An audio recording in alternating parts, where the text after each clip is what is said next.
Ce samedi encore, des dizaines de migrants sont morts à Melilla où ils sont blessés simplement parce qu'ils et elles voulaient traverser les frontières. Il n'y a pas de fatalité. 3,5 millions de migrants français sont à l'étranger. Ils n'ont jamais pris le risque de mourir pour traverser les frontières. Ils n'ont jamais mis des mois, des années pour atteindre leur destination. Les morts aux frontières, les morts en Méditerranée, dans l'archipel des Comores, les morts dans la Manche, les morts dans les Alpes, les morts à Calais, les morts dans les rues de Paris et d'autres villes, ce sont des morts simplement à cause des politiques criminelles, les politiques de l'État français, les politiques de l'Union européenne. Monsieur Macron a du sang sur les mains. Il n'y a pas de fatalité. Ils ne peuvent plus dire que c'est une question de moyens.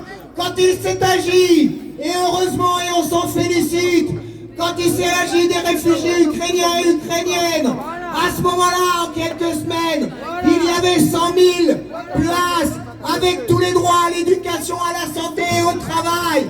Très bien, mais alors ça veut dire que c'est vrai aussi, quelle que soit leur nationalité, pour tous les migrants, les migrantes et pour tous les sans-papiers.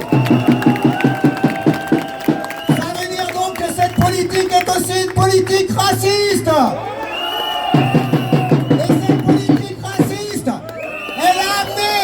À ce qu'il y ait aujourd'hui 89 députés fascistes à l'Assemblée nationale.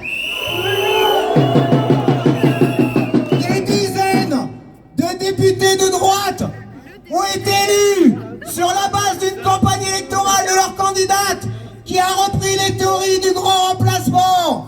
Ces théories du grand remplacement, c'est la même logique que les théories de l'espace vital de Hitler et des nazis pendant la Seconde Guerre mondiale qui ont mené au massacre de millions de juifs. Voilà la réalité. Alors on est là. On se réjouit. Il y a Éric Coquerel qui est arrivé, qui va repartir parce qu'il y a des votes. Il va revenir avec d'autres députés après avoir voté pour s'adresser à nous, pour s'adresser à vous. Et on se réjouit. Parce que ça signifie, d'une part, qu'il y a dans ce pays des millions de gens qui ont voté pour une politique à l'opposé de celle de Macron, des racistes et des fascistes. On se félicite parce qu'on espère qu'à l'Assemblée nationale, ces députés se feront les relais, la chambre d'écho de nos luttes et de nos revendications. Mais on est là.